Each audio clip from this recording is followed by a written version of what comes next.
Hola chicos, ¿cómo están? Hoy día vamos a hablar de un tema del cual no había querido hablar todavía porque estaba esperando confirmación acerca de un dato importante que les quiero entregar al final del video.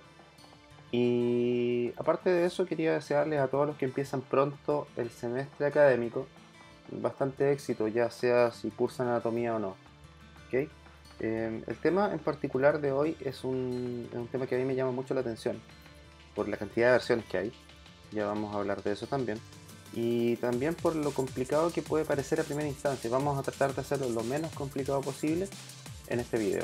¿Okay? En primer lugar quiero explicar por qué yo utilizo el término lagrimal y no lacrimal, como se utiliza en algunas ocasiones. Esto se debe a dos razones.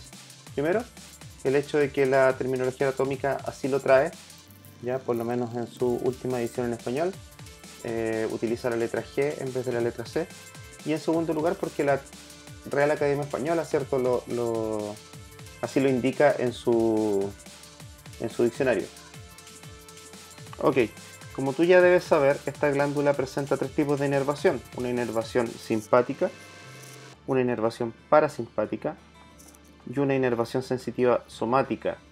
Vamos a hablar de las tres por separado y vamos a comenzar con la inervación parasimpática, que a mi parecer es una de las más complejas. ¿Okay? Hablemos entonces de esta inervación parasimpática. La puse un poco más clarita para que podamos sobreponer algunas líneas. La inervación parasimpática se inicia a nivel de un núcleo denominado núcleo salival superior, ¿ya? Que ahí tenemos representado por el soma de esa neurona, y esta neurona, fíjate que termina ahí en el ganglio pterigopalatino, ¿okay? Que está ubicado ahí en la fosa del mismo nombre. Ahora, el recorrido un poco más en detalle se puede describir de la siguiente manera. Estas neuronas forman parte de un nervio que se denomina nervio intermedio, que como tú puedes saber es anexo al facial, ¿cierto? Se introducen por el poro acústico interno, recorren el meato acústico interno y luego la primera porción del canal facial. Solamente hasta acá, ¿cierto? Porque a ese nivel, donde el canal facial cambia de dirección, el nervio abandona este canal y va a abandonar también el hueso temporal. Aquí tengo esa misma imagen pero un poco más en grande, a través de un hiato, ¿cierto? Un hiato que se denomina hiato del nervio petroso mayor. Y ese será entonces nuestro nervio petroso mayor, que también vemos acá. ¿Correcto? Bien, este nervio petroso mayor se va a juntar o va a converger con un nervio denominado nervio petroso profundo, del cual ya hablaremos, y van a formar el nervio del conducto pterigoideo.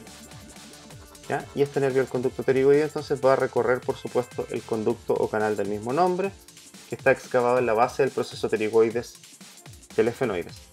Este conducto pterigoideo y por tanto el nervio van a terminar abriéndose a nivel de la fosa pterigopalatina, ¿cierto? Que ya tenemos acá, en la cual se encuentra el ganglio pterigopalatino, que recibe este nervio como una de sus aferencias. Ahora, como tú puedes ver acá, aquí termina la neurona y eso significa que aquí va a comenzar la segunda neurona de la vía, que vamos a dibujar inmediatamente acá. Bien, como aparece ahí, esa segunda neurona es una eferencia del ganglio, ¿cierto? Y asciende a través de una comunicante para llegar al nervio cigomático, que es un ramo del nervio infraorbitario. Y este nervio cigomático tiene un ramo que se denomina nervio cigomático temporal, que está aquí, el cual emite una comunicante que va a llegar finalmente a la glándula a través del nervio lagrimal.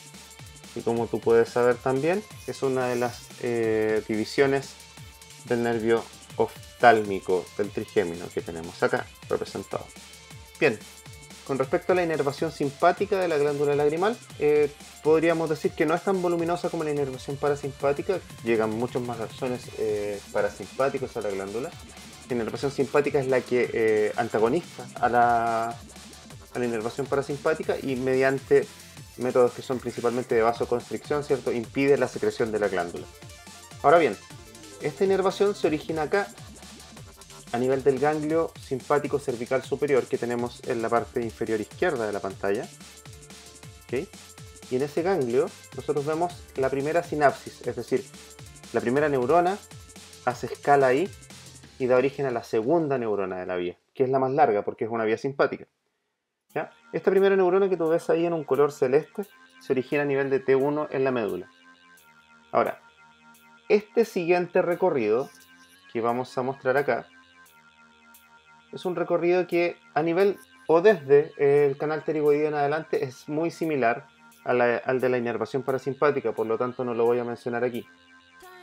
Lo que sí hay que aclarar, y que esto debería quedar bastante claro desde el principio, es que este ganglio cervical superior da origen a una deferencia que se denomina nervio carotidio interno, que va a dar origen, a su vez, a un plexo denominado carotidio interno, que ahí tú puedes ver de forma tenue, ¿cierto?, envolviendo a la arteria carótida interna, y desde este plexo se forma este ramo del cual yo te hablaba previamente, ¿cierto?, que es el nervio petroso profundo, que a su vez va a converger con el nervio petroso mayor y van a formar este nervio del conducto pterigoideo.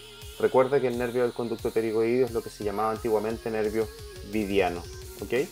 Entonces, estos dos antagonistas, la inervación parasimpática que aparece acá y la inervación simpática que acabamos de describir, van a lo largo del mismo nervio.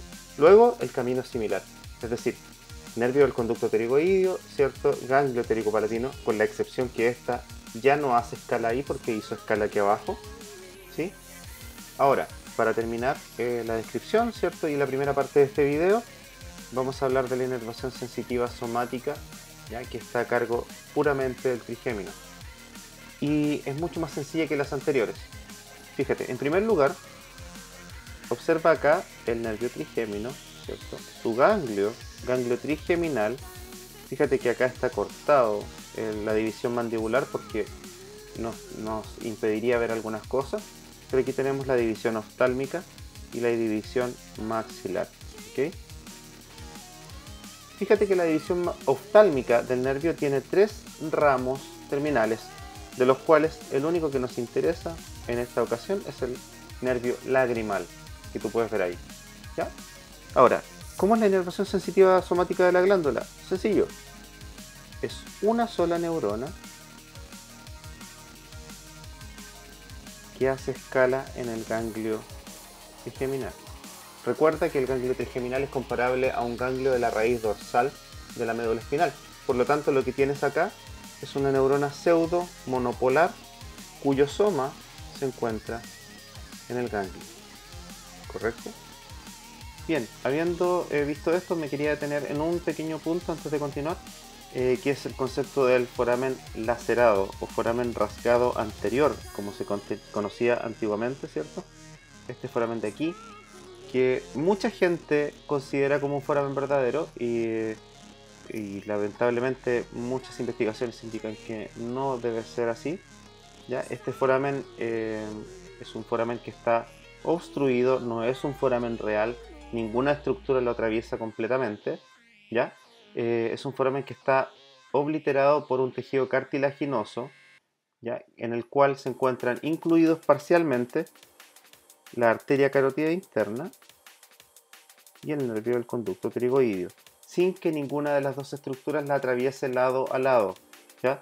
Esto aparece en un artículo de la revista Neurosurgery del año 99 y yo te voy a dejar el link en la descripción del video para que lo puedas analizar y descargar, ¿ya? La verdad es que es un artículo bastante interesante al respecto. Bien, entonces ya he explicado ese concepto del foramen lacerado. Ahí tienes un resumen de la inervación sensitiva somática, que está formada por una sola neurona, cuyo soma, como decíamos previamente, está ubicado en el ganglio trigeminal. Otro concepto que me interesa discutir hoy día es el concepto de este ramo comunicante, que es algo que a todos nos han enseñado, ¿ya? La famosa asa lagrimal de los textos antiguos, que al parecer ha sido desmitificado recientemente por un artículo del profesor Thomas Guest con su alumno Gabe Scott, ya el año 2014, donde ellos estudiaron 17 cadáveres, o 17 cabezas en realidad, eso da un total de 34 muestras, las cuales exhibieron al estudio un patrón que parece ser bastante distinto a lo que nosotros conocemos realmente. ¿ya? Esta asa, este ramo comunicante que une al nervio cigomático temporal con el nervio lagrimal, la verdad es que no existiría con tanta frecuencia. Y eso es lo que te quiero mostrar en la imagen que viene. Esto es lo que nosotros conocemos, esa es la famosa asa lagrimal o ramo comunicante, como quieras llamarlo. Y esto es lo que descubrieron el profesor Thomas Guest con el profesor Scott. Primero, este ramo comunicante lo encontraron de sus 34 estudios, ¿ya? Este ramito comunicante en un 3% de los casos, ¿ya? Solamente un 3%. Posteriormente, encontraron otro patrón en el cual el nervio cigomático temporal o el ramo del nervio cigomático temporal que llega a la glándula es un ramo independiente, llega de forma independiente y emite una pequeña comunicante, ¿verdad? Y esto ocurre en el 36.4% de los casos. Extraño, y esto podría explicar quizás este concepto de asa lagrimal. Lo que no se explica mucho es que ellos descubrieron que el patrón más común no era ese, era este, ¿ya? En un 60.6% de los casos, las dos inervaciones llegan de forma independiente a la glándula, es decir, la inervación sensitiva somática a través del nervio lagrimal y la inervación simpática y parasimpática a través de un ramo completamente independiente, por supuesto ramo del nervio cigomático temporal. ¿Ok?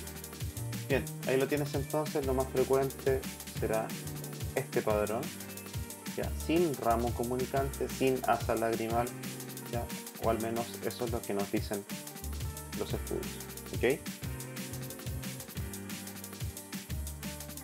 Quería comentar además que acabo de iniciar una cuenta de Instagram para que vean mis ilustraciones y para que me pregunten cualquier cosa, para que estemos en más contacto. La cuenta es @torres ilustración médica. También te quería contar que acabo de iniciar un sitio web. Este sitio es alfredotorres.cl y este contiene la mayor parte de mis trabajos. Aquí voy a ofrecer algunos de los productos y servicios que tengo para oferta, ¿sí? Son ilustraciones, ya pronto tendremos también modelos anatómicos, principalmente de estructuras óseas, ¿ya? Así que acá puedes dar una vuelta y revisar mis distintos trabajos.